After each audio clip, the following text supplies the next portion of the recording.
So it turns out Ted Cruz and John Kasich are finally cooperating. On April 25th, it would have mattered if it were applied to the primaries that are tomorrow, on the 26th.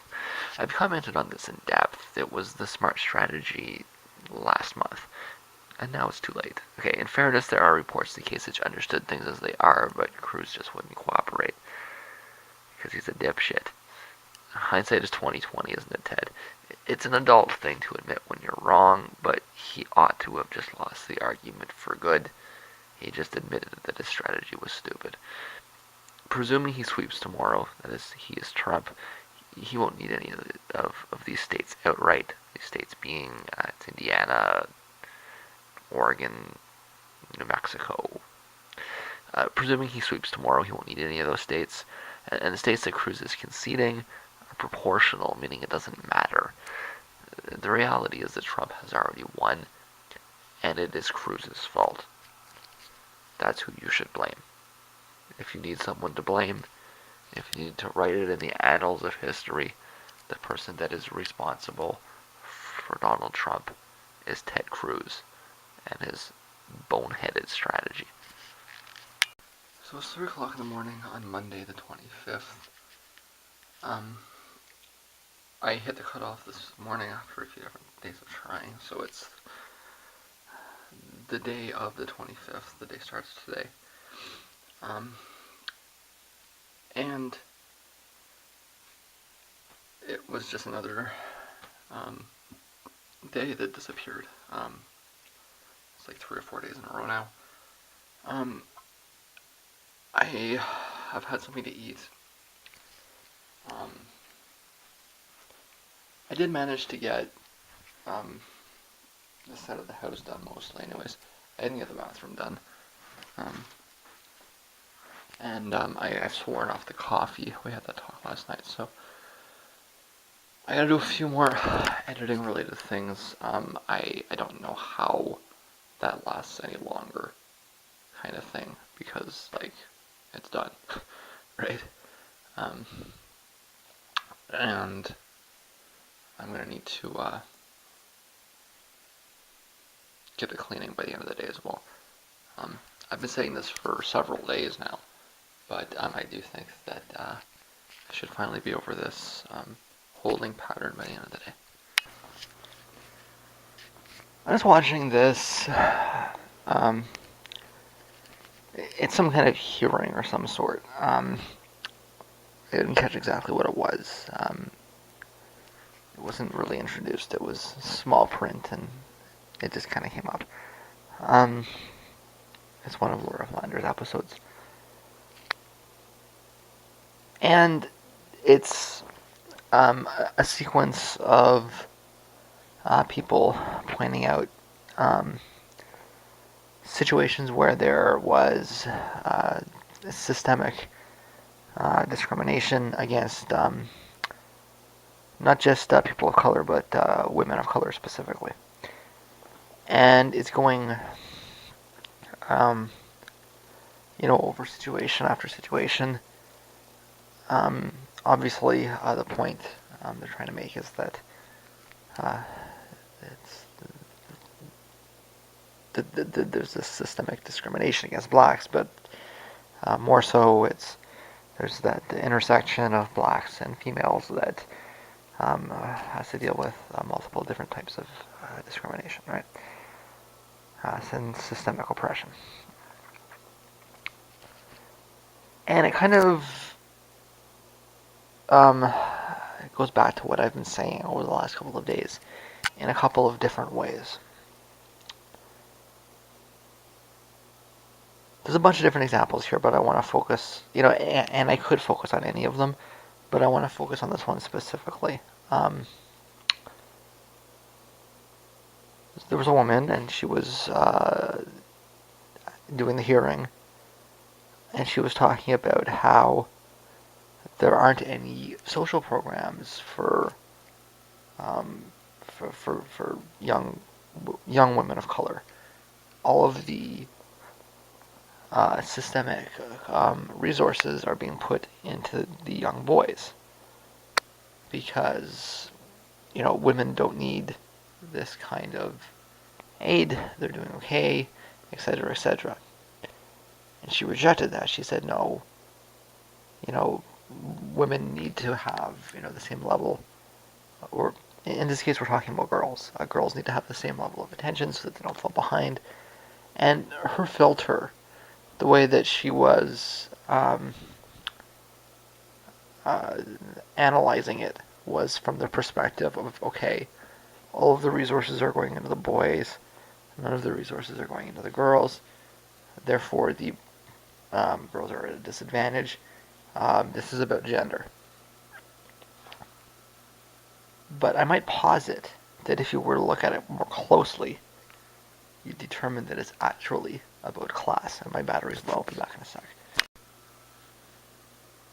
Okay, so I'm not saying it's not about gender at all. And I'm not saying it's not about race at all either. But the perception of the program coming from this woman is clearly that it's a program that's designed to eliminate inequalities in society, and provide people with better opportunities in order to, do the hierarchy climbing thing, right? Um, to balance the playing field, so to speak, right?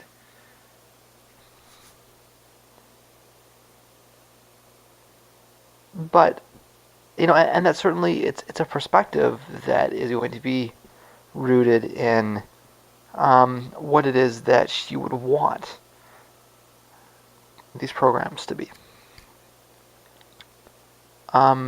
which is rooted very much. I mean, it's certainly rooted in her gender, yes, and it's certainly rooted in her race, yes, but rooted largely in her class, because she sees it as a program designed to alleviate inequality. Now, let's say you're on the other side of this program. Okay, you're the rich person, who's probably white, who has, designed the program, has funded it, has put it in place. What do you think your goals are? Are your goals to provide greater opportunities towards low-income colored people? In fact, one might argue, I think I said one might argue, one might argue that if that actually was the intent of the program, then it would be gender neutral. So what does a program that focuses specifically on boys, what is it likely that the purpose of that program is? I'm probably not telling you anything you don't already know, but of course the purpose of that program would be to prevent property crimes, right? If you look at Ferguson, where you look at, where was Trayvon Martin? Was it in Jacksonville? Somewhere outside Jacksonville. Ferguson was, of course, a lot more dramatic. And you look at Ferguson, what exactly is it that you think the people at the top are thinking? Are they thinking that we need to provide greater opportunities? Put in place programs that have better educational opportunities, and deal with the cops, all these sorts of things. Do you really think that's what they're thinking as they're putting these programs down? Again, one might argue that if that really was what they were thinking, then it would be gender neutral. Because at this day and age, how could it not be? If you look at the program as it exists, and how it's targeted specifically towards boys,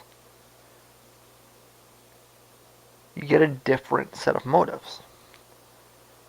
The motives are more connected to the idea of policing, right?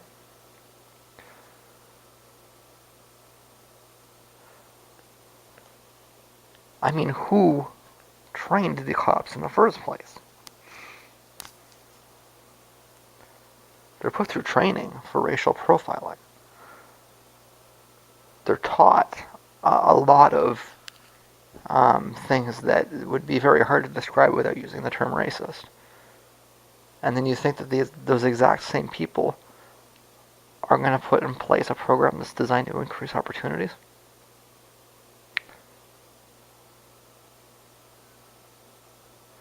What it's designed to do is convert what is seen as a violent threat um, into something that's not one, right? And so what she says in the in the hearing is that they say, our young girls are doing okay. They don't need this. And she says that's crazy. If we don't help them, then they'll fall through the cracks. But that argument is coming from a false understanding of what the program is. If you understand that the program is designed to essentially, get rid of revolutionary thinking before they're, when they're kids, before it sets in, then in fact, in truth, the girls don't need that help. And it's targeted at the boys for the very specific reason that it's what the program is actually for. And so she has in her mind, this is about gender. This is sexist. This is discriminatory. But she only thinks that because of a level of naivety. Sorry, my wrists are funny again. Because of a level of naivety um, about what the motives of the system actually are, which is itself probably not entirely random. You would think that if anybody should be suspicious, but of course that's why they're taught to not be suspicious.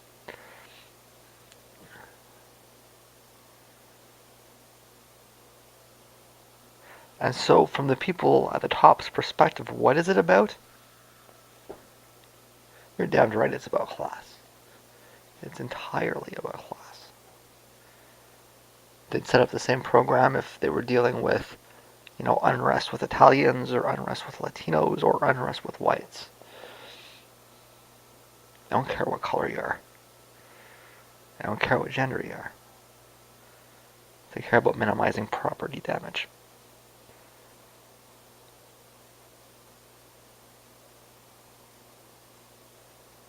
And it's why liberals are wrong.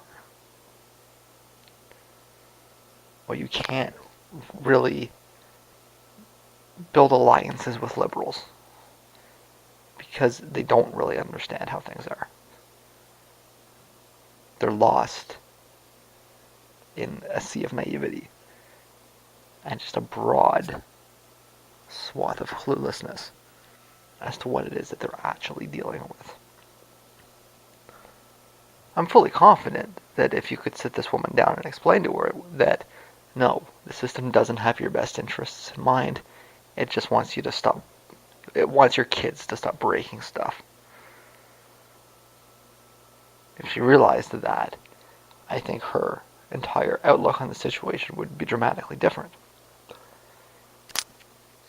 But the moment you actually convince her, she's replaced by another one. And it's just endless arrays of liberals that are equally clueless.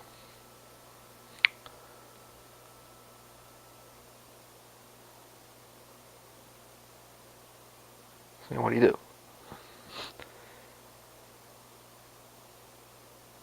It would be a lot easier if it weren't for the fact that the way that black culture has developed over the last, I don't know what it's been, 30 years? has been so intrinsically liberal. It worships wealth, worships money, worships status. When you're dealing with a population, their icons are like Beyonce and I don't know. Is Kobe Bryant the basketball player nowadays? I don't even know who plays basketball anymore. But it's just like obscene levels of wealth, status, being rich. Like these are the goals. It's the most capitalist thing you can imagine, and it's the entire subculture. It's just all about leveling things out, making things more evil. Sorry, making things more even. Just total base ideological liberalism. Of course, I'm speaking in aggregate, obviously, but it's the actual truth of it. It's frustrating. You want a broad-based movement. You want people of all different colors and cultures and religions, and well, ideally, you don't want anybody of any religion. They all can go away. But realistically, you don't want to, end up pigeonholed with any specific, you know, defining characteristic. You want to get everybody involved. You can't work otherwise, right? It's a large amount of the population, and it's just not leftist, despite its historical association with it. A lot of hard questions coming up. And I think that it's probably going to get worse before it gets better. Um, at least the older generation. Um, the older generation is more traditional Christian value. It's the younger generation that's really just total, absolute uh, market fundamentalist liberal, capitalist, no holds barred. If you're white, and I'm white, at least I'm mostly white, kind of white. It's almost summer. That's about as white as I get. Wait for the summer. I get brown in the summer. Um, but I don't listen to hip hop at all. Um, but if you do take the time to sit down and listen to a little bit of it and actually read it and take a moment to try and understand it, it's I mean I don't want to come off like the PMRC either. I'm not saying you should ban it. I'm not saying there should be restrictions on it. I'm just saying that we're going to have to deal with the consequences of it. It's a generation of black people coming up that um, are neoliberal to the core. And if that's the Democratic Party, then I think we're all in some trouble. You might make a Republican enemy still.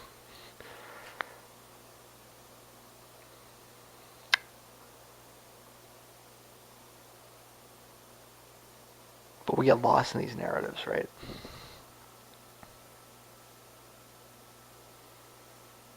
We want things to be about the characteristics that define us uniquely as individuals. Because we're narcissists.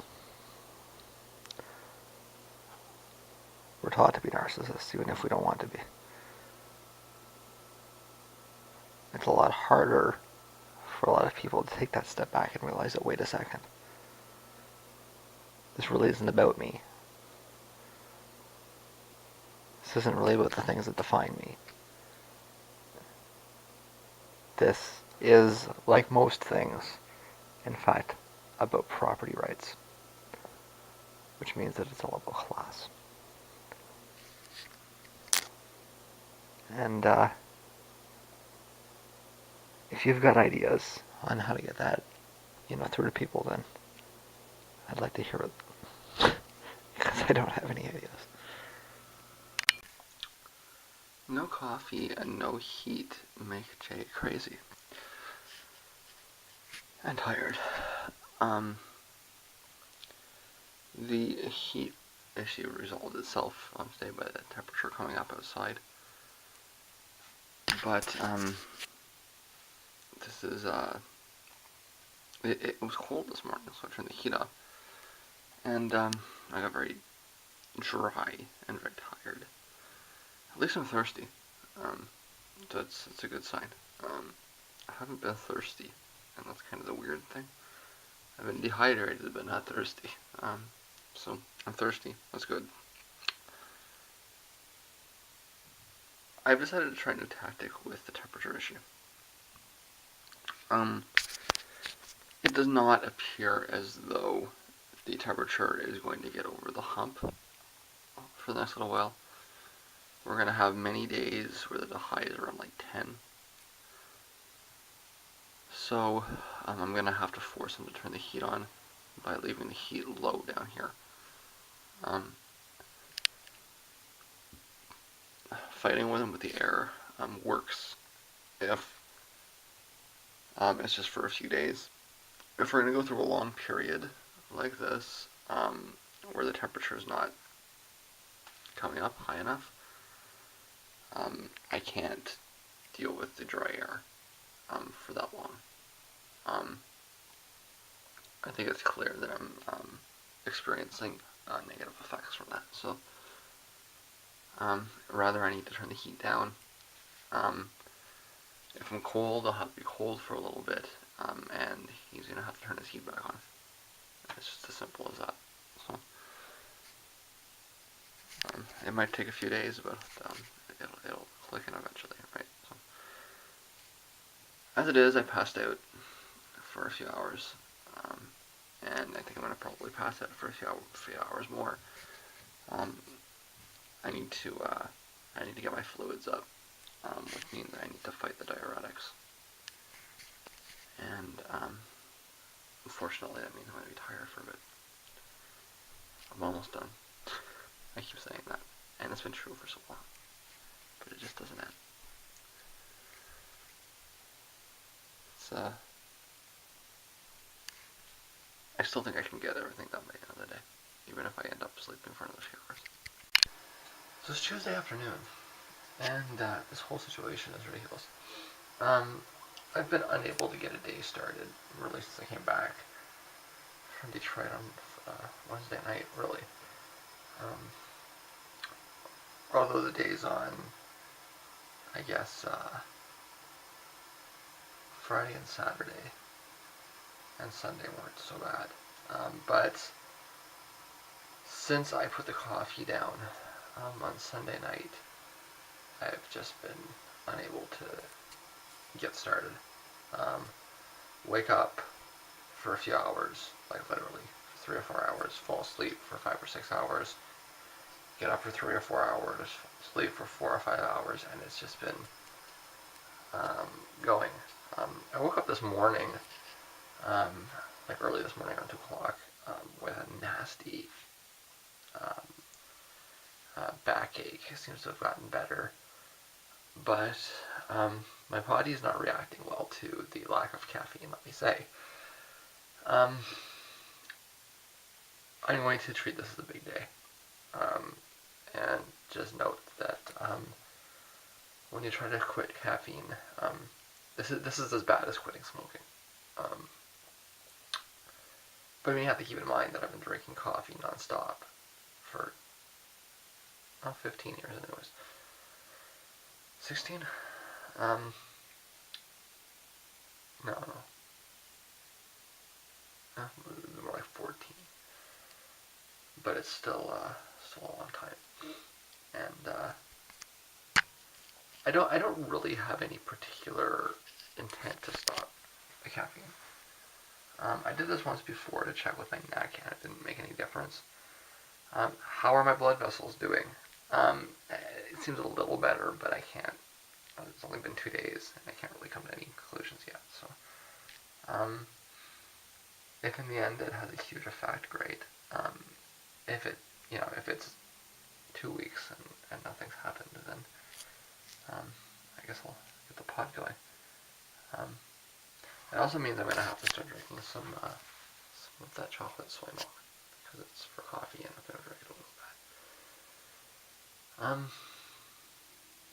bit. Yeah, I'm gonna try to do a little bit of like I'm still editing. I've been stuck for days in this editing because I can't stay awake, right? So I'm gonna try to get that done and then try to finish cleaning, but I can't make any promises because I don't know if I'll be able to stay awake or not. Obviously, it'll get to a point where I'm awake, right? But how many more days? I don't know. Um, I have no intention on missing the show tomorrow, and there'll be a little bit of caffeine involved with that. But the casual indoor use is going to be down to zero until my blood vessels look like they're better. Um, Again, I'm not really concerned with the blood pressure. It's the water, right? So I need to find ways to retain more water. Um, I think I think the issue is less to do with my blood vessels, and I mean, it would be the other way around, right? If it was, I think it's just that my skin is too thin. I need more skin, and if I need more skin, I need more water. Right? So that's that. So yeah, I'm gonna try to get some work done today. Um, well, I say work. Actually, I would be working. I would like to be working by now. I'm gonna try to get back to getting the conditions in place to allow me to work. Um, Temperature outside has fallen.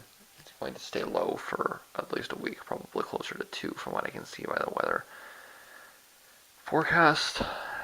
So hopefully the heat upstairs comes on. It is cold down here, or cooler down here, anyways. Um, I'm not freezing any ice. Again, it's the wind chill thing, right? It's the air conditioner. Hopefully that at least turn the air off, right? It's like 10 degrees. I have to turn the fucking air off, right? But we'll see how long that takes. I'll state it again. I think all of these issues would be resolved if the guy just checked the fucking weather forecast. But that's some kind of sorcery, apparently. Anyways, enough rambling. Let's hope I can stay awake for more than 3 hours right now.